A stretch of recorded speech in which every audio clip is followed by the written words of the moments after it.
ॐ गुरुर्ब्रह्मा गुरुर्विष्णु गुरुर्देवो महेश्वरा गुरु साक्षात् परब्रह्म तस्मै श्री गुरुवे नमः। नित्यं शुद्ध निराभासं निराकारं निरञ्जनं नित्यबोधचिदानन्दं गुरुर्ब्रह्म नमाम्यहम्। यस्य पादप्रभादस्ता प्रपञ्चो भाति भासुरा तमहं सद्गुरु वन्दे पूर्णानन्द चिदात्मकं पूर्णानन्द चिदात्मकं पूर्णानन्द चिदात्मकं। भगवत स्वरूप सद्गुरुदेव श्री देवेंद्र विज्ञानी जी महाराज के चरण कमलों में प्रणाम करते हुए इस परंपरा के सभी साधकों की आध्यात्मिक उन्नति की प्रार्थना श्री चरणों में करते हुए श्री शक्ति कुमार लंदन निवासी के आग्रह पर सौंदर्य लहरी पर आगे का प्रवचन प्रस्तुत किया जा रहा है। अब तक 3 प्रवचन हो चुके हैं और संभवतः यह चौथा प्रवचन है। कल का प्रसंग था कि बहिर्याग के अंतर्गत बिरजा हवन के जो मंत्र हैं उनके बारे में बताया गया था और किस किस प्रकार से हमको प्राणायाम, ईड़ा, पिंगला और सुषुम्ना में भावना करके किस किस प्रकार से शिव भाव तक जाना चाहिए। ये प्रसंग था लास्ट में। अब इसके बाद प्रसंग है कि ज्ञान के पूर्व उपासना और योग की आवश्यकता। ये प्रसंग पर प्रवचन होगा। आप डायरेक्ट ज्ञान अगर प्राप्त करते हैं तो वो कोरा ज्ञान होगा जो कि टिकेगा नहीं। इसलिए ज्ञान होने से पूर्व योग और उपासना की आवश्यकता होती है, ऐसा स्वामी जी का यहाँ पर कथन है। आधुनिक वेदांतवादियों में प्राय यह देखने में आता है कि वह योग और उपासना की अवहेलना करते हैं। कोरे वेदांतवादी जिनको कहते हैं, वह योग और उपासना की अवहेलना करते हैं और केवल महावाक्यों का श्रवण, मनन और निधिध्यासन मात्र अपरोक्ष ज्ञान की प्राप्ति के लिए पर्याप्त समझते हैं। ये वेदांतियों का मत है। चारों वेदों के, चारों उपनिषदों के 4 महावाक्य हैं जिससे आप आत्मा और ब्रह्म की एकता का अनुभव प्राप्त कर सकते हैं। उसमें पहला है अहम ब्रह्मास्मि, अयम आत्मा ब्रह्म, प्रज्ञानम ब्रह्म, और चौथा क्या मैं भूल रहा हूँ, अहम ब्रह्मास्मि, अयम आत्मा ब्रह्म, प्रज्ञान ब्रह्म और तत्त्वमसि। ये 4 महावाक्य 4 वेदों के हैं। तो इस महावाक्य को अगर केवल आप वाणी से बोलते हो, इसकी समझ नहीं है आपको, तो आपको ज्ञान उत्पन्न नहीं हो सकता है। ये समझ कब आएगी? जब आप योग द्वारा या उपासना द्वारा शरीरात्म ध्यास और मताध्यास और मन के अध्यास और प्राण के अध्यास को समाप्त करेंगे। मतलब detachment of these four things जब आप हो जाएंगे साधना के द्वारा, तब इन महावाक्यों का वास्तव में आपको समझ में आएगा और तब आप उस अवस्था में प्राप्त हो सकते हैं। अब अयम आत्मा ब्रह्म एक महावाक्य है। अब जब तक आपको अयम का अर्थ तो आ रहा है, शाब्दिक अर्थ, लेकिन उस अयम का दर्शन आपको नहीं हुआ, तब तक आप ब्रह्म में कैसे जा सकते हैं? अयम आत्मा ब्रह्म का शाब्दिक अर्थ हुआ कि यह आत्मा ही ब्रह्म है, यह शाब्दिक अर्थ इसका हुआ। लेकिन यह जो आत्मा है उसका साक्षात्कार आपको नहीं है, तो कैसे आप आगे बढ़ सकते हैं? और यह साक्षात्कार कब होगा? जब आप मन बुद्धि प्राण को अलग करके उस चेतना शक्ति में पहुंचेंगे, तब अयम का अर्थ मालूम होगा, वास्तविक, प्रैक्टिकल, जिसको बोलते हैं प्रयोगात्मक। आधुनिक वेदांतवादी ये केवल रटते हैं, अहम ब्रह्मास्मि, अहम ब्रह्मास्मि, अहम ब्रह्मास्मि, और हैं शरीर के शरीर ही।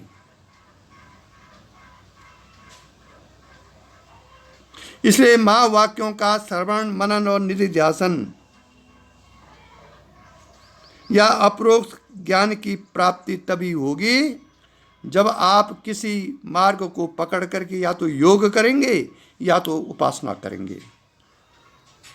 योग और उपासना के बाद आपके कषाय परिपक्व होंगे, आपके संस्कार नष्ट होंगे, आपका मन माइंड जो है प्यूरिफिकेशन होगा, तब जाके आप महावाक्यों का वास्तविक प्रयोगात्मक अर्थ ग्रहण करके उस स्थिति में हम जा सकते हैं।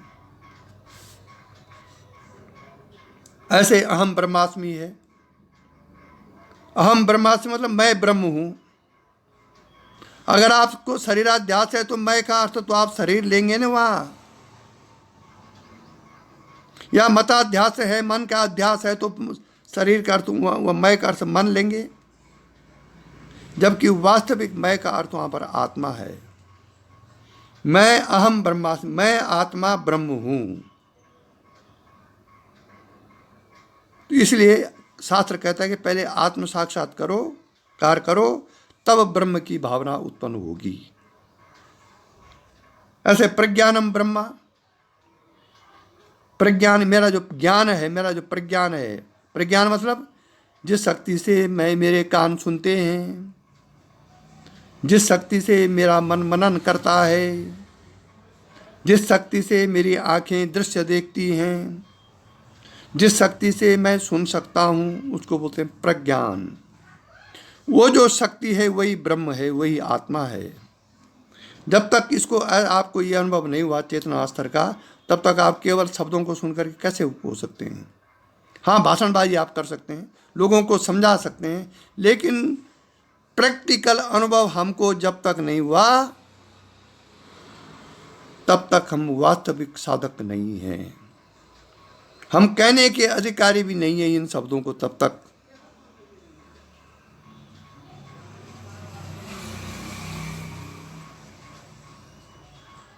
वे आधुनिक जो वेदांतवादी हैं, कोरे वेदांतवादी, उनके मतानुसार योग उपासना में समय नष्ट करना वृथा है, क्योंकि वे ज्ञान के साधन नहीं होते। ये कहना है इनका। ज्ञान महावाक्य ज्ञान ही है और उसकी उपलब्धि महावाक्यों के विचार द्वारा हो सकती है, ऐसा इनका कहना है।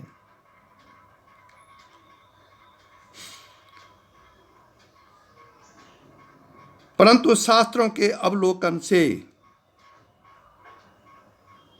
उनकी यह धारणा भ्रमात्मक सिद्ध होती है। अब अगर आप शास्त्रों पर विचार करते हैं तो ये भ्रमात्मक धारणा है कि महावाक्यों से ब्रह्म ज्ञान होता है। यह बात तो सत्य है कि महावाक्यों के श्रवण, मनन और निधिध्यासन द्वारा ही ब्रह्मात्मक ज्ञान का उदय होगा। ये सत्य, यहां तक सत्य है ये। परंतु श्रवण, मनन और निधिध्यासन के अधिकारी वही लोग हैं जिनके कषाय परिपक्व हो चुके हैं।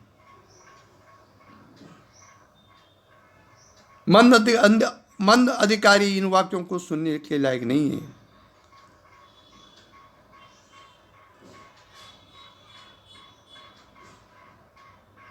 यह बात वे भूल जाते हैं कि कसाई परिपक्व होने के लिए योग और उपासना ही अनिवार्य रूप से आवश्यक है।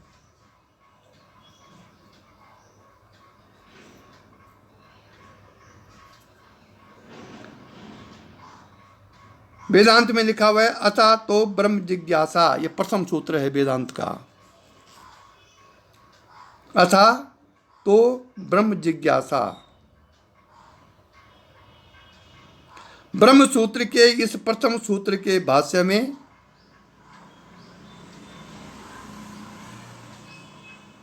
अथ शब्द पर, अथा माना अथ शब्द पर भाष्यकार श्रीमद् शंकर भगवत्पाद लिखते हैं कि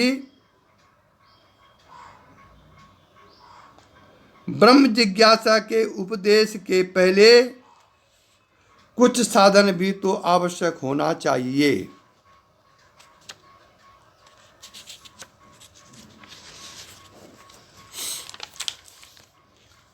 अथ शब्द से निर्दिष्ट है, इसीलिए अथ आया वहां पर, अथा तो ब्रह्म जिज्ञासा। ये जो अथ शब्द आया है इसका अर्थ यही है कि इससे पूर्व कुछ और तैयारियां चाहिए। वह क्या है? वह है तैयारी नित्य अनित्य विवेक, यह और परलोक के भोगों से वैराग्य, सम दम उपरति तितिक्षा श्रद्धा और समाधान की षट संपत्ति। अगर ये षट संपत्ति आपके अंदर नहीं आई है, सम दम उपरति और तितिक्षा श्रद्धा और समाधान षट संपत्ति, और मोक्ष की इच्छा उत्पन्न नहीं हुई है, ये षट संपत्ति कहते हैं इसको, तो महावाक्य क्या करेंगे?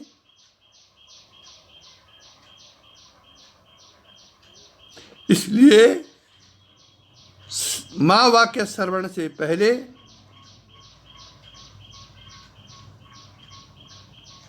नित्य अनित्य का विवेक होना चाहिए,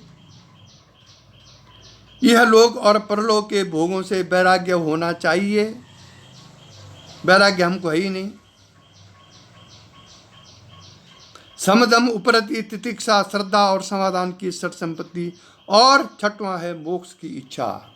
इच्छा तो मोक्ष की, क्योंकि भगवान उसी का फल देंगे आपको जिस चीज से आपकी इच्छा अंदर की हो, आंतरिक इच्छा जिस चीज की हो।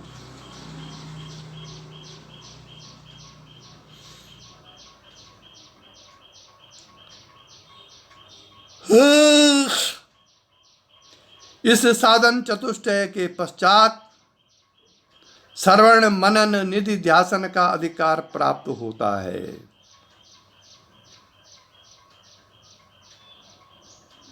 इसीलिए योग दर्शन कहता है सूत्र कि अभ्यास वैराग्याभ्याम तन्निरोधा, अभ्यास वैराग्याभ्याम तन्निरोधा। योग दर्शन के इस सूत्र में भी विवेक और वैराग्य दोनों का सर्वप्रथम स्थान है।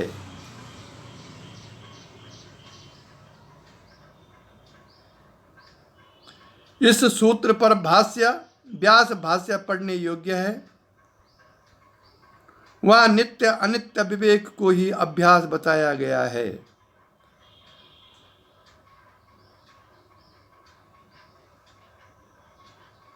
सम अर्थात मनोनिरोध के लिए अभ्यास और वैराग्य दोनों प्रथम साधन हैं। ध्यान दो, सम और मनोनिरोध, मनोनिरोध मन का निरोध, मन माने ढंग से न विचरे। और ये निरोध कब होगा?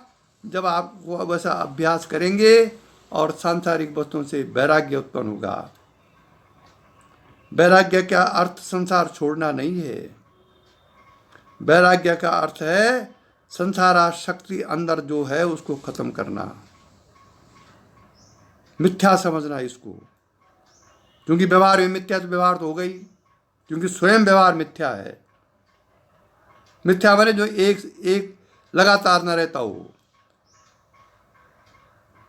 इसलिए सम अर्थात मनोनिरोध, सम कहो या मनोनिरोध कहो, इसके लिए अभ्यास और वैराग्य दोनों प्रथम साधन है। और भगवान ने गीता में भी इसका उपदेश किया है। अभ्यासेन तु कौन्तेय वैरागेण च गृह्यते। गीता अध्याय 6 का 35वां श्लोक। अभ्यासेन तु कौन्तेय वैरागेण च गृह्यते। अब देखिए, केवल अभ्यास और वैराग्य से नहीं होगा। बहुत से लोग हैं जो जीवन पर्यंत अभ्यास कर रहे हैं लेकिन वो कहीं पहुंच नहीं पाए। बहुत से लोग हैं जिनको जीवन पर्यंत वैराग्य हो गया, संसार छोड़ दिया, पत्नी छोड़ दी, घर छोड़ दिया, बार छोड़ दिया, करोड़ों की संपत्ति छोड़ दी, लेकिन बोध को प्रकट नहीं हुए। इसी में ठगते हैं लोग। इन दोनों के साथ साथ, अभ्यास और वैराग्य के साथ साथ, ईश्वर प्रणिधान भी आवश्यक है।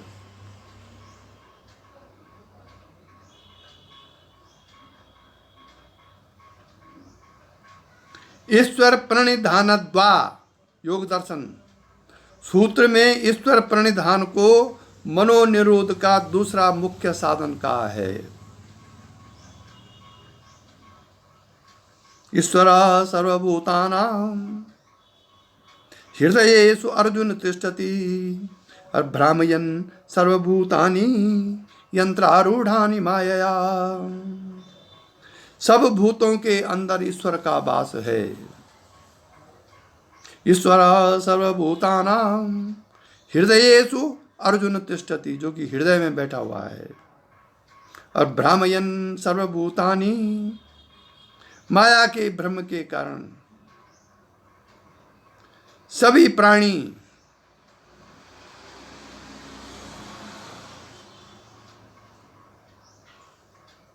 भ्रामयन् सर्वभूतानि यंत्रारूढ़ानि माया, माया के कारण यंत्रों के भांति सब प्राणी घूम रहे हैं। इसलिए योग के साथ उपासना की भी आवश्यकता होती है। योग दर्शन में ईश्वर प्रणिधान का उपदेश 3 स्थानों पर किया गया है और उनका फल भी भिन्न भिन्न बताया गया है।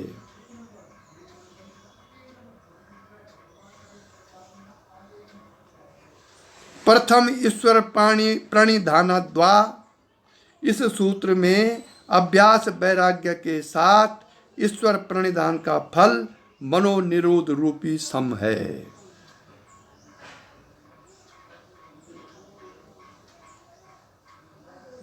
और दूसरी जगह आया है इसमें योग दर्शन में कि तपा स्वाध्याय ईश्वर प्रणिधानानि क्रिया योगा, ये दूसरी जगह आया है। उसमें क्या है कि तप और स्वाध्याय, तप मीन्स मेडिटेशन, और स्वाध्याय के साथ ईश्वर प्रणिधान का फल समाधि के लिए भूमिका तैयार करना है। अब स्वाध्याय का अर्थ यहां पर किताब पढ़ना नहीं है। स्वाध्याय मतलब स्व अध्याय, अपने स्व का विचार करना।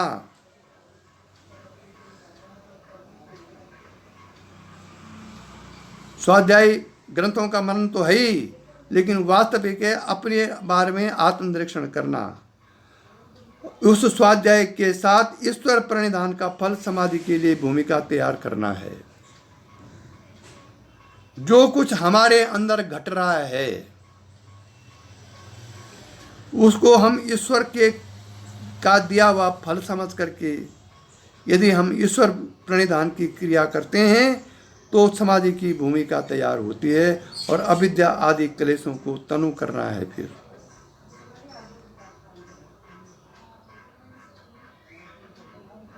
तनु मीन्स पतला। तीसरी जगह योग दर्शन में लिखा हुआ है कि शौच संतोष तपा स्वाध्याय ईश्वर प्रणिधानानि नियमा। में ईश्वर प्रणिधान के पूर्व और स्वाध्याय के साथ शौच और संतोष और बढ़ा दिए गए हैं, जिनसे युक्त ईश्वर प्रणिधान का फल समाधि की सिद्धि है। समाधि सिद्ध ईश्वर प्रणिधानात्, ये चौथी जगह लिखा हुआ है। दम इंद्रिय निग्रह को कहते हैं। ये सम का वर्णन आ गया ऊपर। अब दम, इंद्रिय निग्रह को दम कहते हैं। उपरति का अर्थ विषयों से हटकर वृत्ति का अंतर्मुखी होना है, जिसको प्रत्याहार कहते हैं। एक अष्टांग योग का 5वां अंग है। उपरति के साथ सुख दुख में सम रहने का साधन तितिक्षा कहलाता है। गुरु और शास्त्रों में श्रद्धा रहित, श्रद्धा सहित नहीं, श्रद्धा रहित नहीं, श्रद्धा सहित, गुरु और शास्त्रों में श्रद्धा सहित मन की स्वाभाविक एकाग्र अवस्था का उदय होना समाधान कहलाता है। स्वाभाविक गुरु के प्रति श्रद्धा हो, स्वाभाविक, श्रद्धा जबरदस्ती न ओढ़ी हो।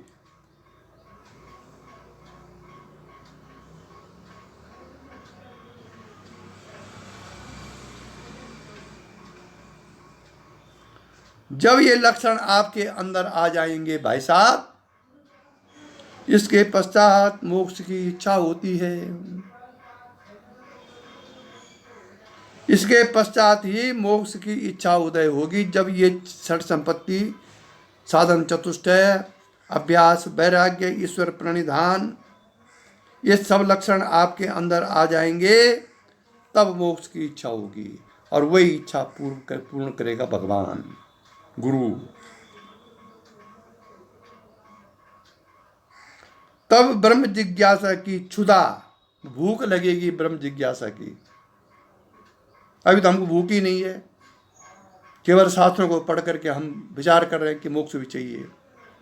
जब ऐसी भूख हो कि आप 1 मिनट भी चैन से न सो सके, न खा सके, न रह सके, न उठ सके, न बैठ सके, कि मुझे मोक्ष प्राप्त करना है, ऐसी अभिलाषा स्वाभाविक रूप में अंदर से पैदा हो, मतलब मोक्ष की क्षुधा लगने लगे, तब साधक को माँ वाक्य के श्रवण का अधिकारी बनाता है।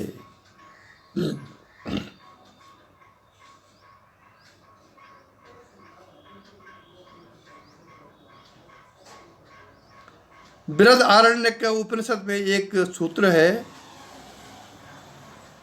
शांतो दांत उपरस्थितिक्षु समाहितो भूतात्म नैवात्मनं पश्यति।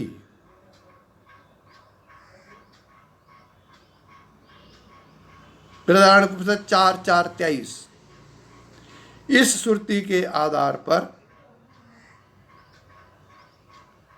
ब्रह्म जिज्ञासा के लिए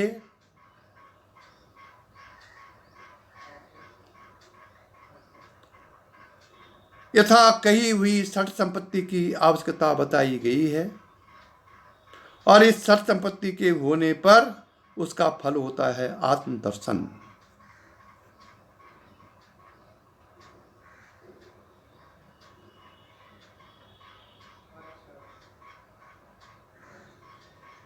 और आत्मदर्शन के पश्चात ब्रह्म जिज्ञासा उत्पन्न होती है।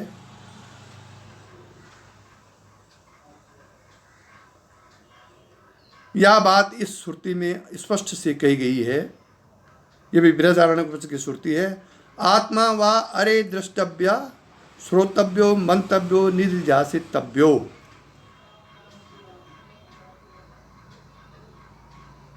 मैत्रेयात्मनि खलोरे दृष्टे श्रुते मते विज्ञात इदम सर्वम विदितम।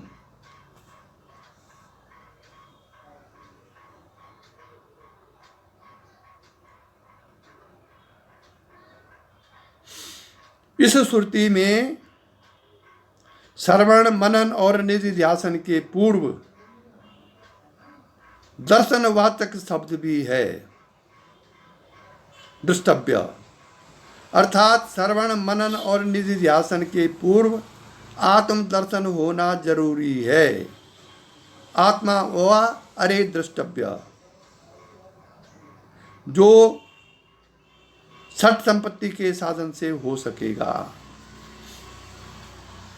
आत्म दर्शन होने के पश्चात मार्ग सरल हो जाता है।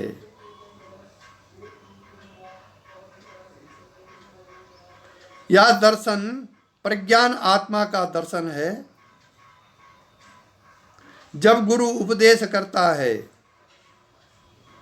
अयम आत्मा ब्रह्म तत्वमसि, अर्थात प्रज्ञातम दर्शन के पश्चात महावाक्यों के उपदेश से साधक जानता है कि यही आत्मा जिसका उसने दर्शन किया है ब्रह्म है।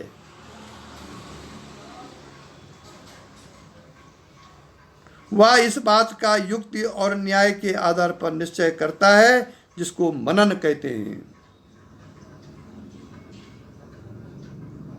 फिर एकाग्र चित्त से उसी पर सदा अपना लक्ष्य रखता हुआ हर समय लक्ष्य उस पर रहे, अहम ब्रह्मास्मि का साधन करता है। यही निधिध्यासन है। द्रष्टव्य शब्द का लक्ष्य आत्मा है, जो महावाक्यों के उपदेश के पूर्व दृष्टा को अपने स्वरूप का लक्ष्य कराता है और पश्चात ब्रह्म का लक्ष्य कराकर ब्रह्मात्म का ज्ञान साधन बन जाता है।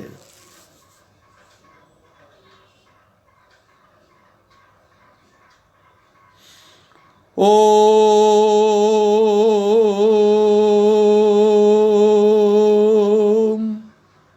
नारायण। योग का साधन भी ईश्वर प्रणिधान रूपी साधना के बिना समाधि की उपलब्धि लिए पूर्ण नहीं है। उपासना और योग दोनों साथ साथ रहते हैं। एक दूसरे के बिना साधक अपूर्णता का अनुभव करता है। श्रीमद् शंकर भगवत पाद ने तो सौंदर्य लहरी में कुंडलिनी योग को प्रधानता देकर उपासना और योग की एकता ही सिद्ध कर दी है, जो योग की एक तांत्रिक योग पद्धति है और उसका फल है शिव सायुज्य पदवी। शिव सायुज्य पदवी, नारायण बोलना पड़ेगा। शिव सायुज्य मतलब आप शिव हो जाएं। शिव तो आप हैं ही, लेकिन सायुज्य प्राप्त हो जाए साधना के द्वारा।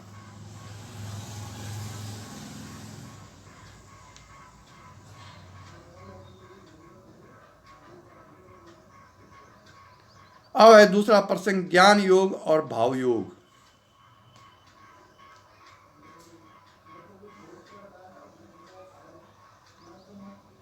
शून्य एक निषेधात्मक शब्द है और पूर्ण में सर्वात्मकता का भाव है। देखिए, अब इन शब्दों को सुनिए।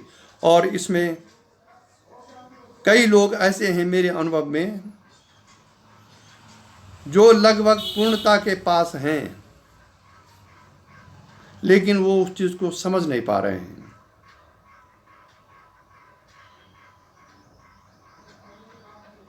अब वह लोग अगर इस प्रसंग को सुनेंगे तो उनकी समझ में आ जाएगा। शून्य एक निषेधात्मक मतलब नेगेटिव शब्द है और पूर्ण में सर्वात्मता का भाव है। और पूर्ण का मतलब सभी आत्मा उसमें है, सर्वात्मता। यदि बिंदु मतलब शून्य को अभाववाचक समझें तो अभाव पर अभाव कितना भी बढ़ाया जाए वह सदा अभाव ही रहेगा। बहुत अच्छा लिखा हुआ है। अभाव अर्थात सर्वथा विशेषण युक्त अभाव में केवल विकल्प मात्र प्रतिध्वनि दिखती है। अनंत बिंदुओं को एकत्रित करने पर भी क्या कभी कोई संख्या बन सकती है? आपने कई अनंत शून्य इकट्ठे किए तो क्या कोई संख्या बनेगी? नहीं बनेगी। फिर किसी संख्या पर उस अभावात्मक बिंदु को रख देने से उस संख्या का मूल्य क्यों बढ़ जाता है? अगर शून्य से पहले आपने 1 रख दिया तो 10 गुना होगा सीधा। क्यों बढ़ गया ये मूल्य? बस शून्य है तो उसका कोई मूल्य नहीं है, और शून्य से पहले आपने अब 1 रख दिया या बाद में भी 1 रख दिया।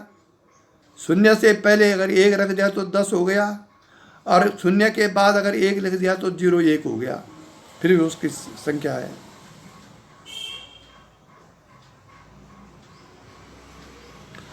एक पर एक बिंदु रखने से उसका मूल्य 10 गुना हो जाता है। 10 पर आपने 1 0 और लगा दिया तो 100 हो गया वो। क्या यह आश्चर्य की बात नहीं है? जिस शून्य को हम कुछ नहीं समझ रहे हैं, उसको 1 रखने से वो 10 हो गया, दूसरा शून्य रखने से वो 100 हो गया, तीसरा शून्य रखने से वो 1000 हो गया। और ऐसे शून्य हम बढ़ाते रहे तो अरबपति खरबपति अरबों की संख्या हो जाएगी, एक एक शून्य बढ़ाने से। तो क्या हम इस निर्णय पर न पहुंचे कि इसलिए वह बिंदु जो शून्य है, इसलिए वो बिंदु शून्य नहीं है वरन पूर्ण है।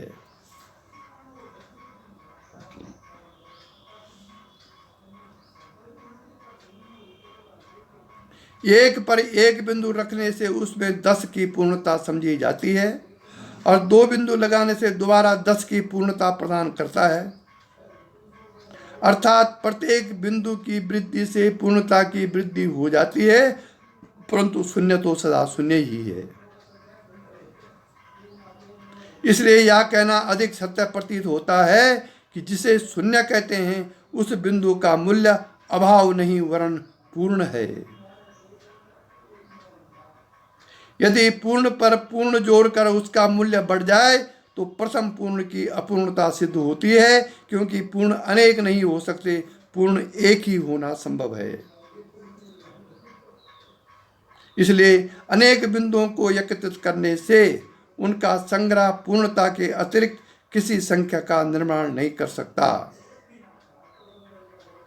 प्रत्येक संख्या अपूर्ण वाच्य ही है, क्योंकि पूर्ण की ही कोई संख्या अथवा गणना नहीं की जा सकती। इसलिए बिंदु शून्य नहीं है वरन पूर्ण है, और सब संख्याएं अपूर्ण हैं।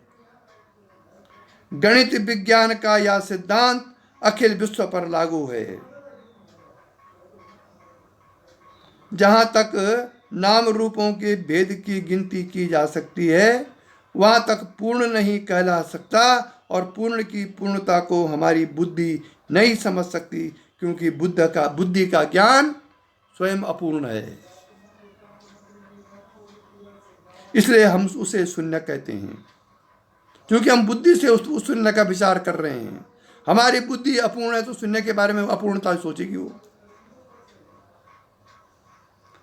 अभाव का अर्थ भी साधारण भाषा में किसी नाम रूप के अभाव का ही द्योतक है।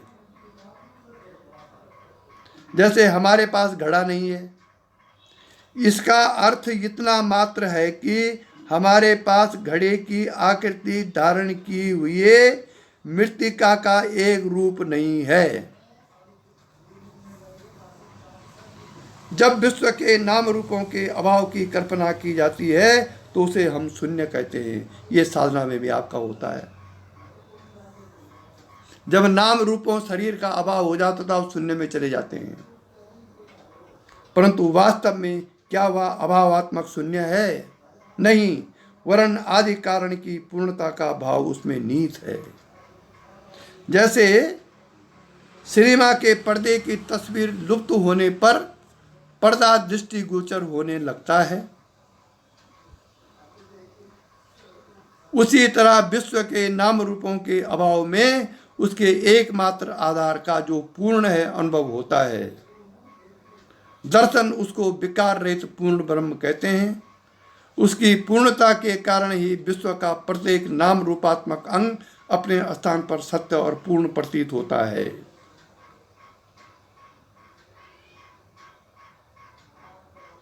अभाव का ही दूसरा नाम असत्य है। जो बात अथवा घटना जैसी वैसी ही न कही या समझी जाए वह असत्य कहलाती है।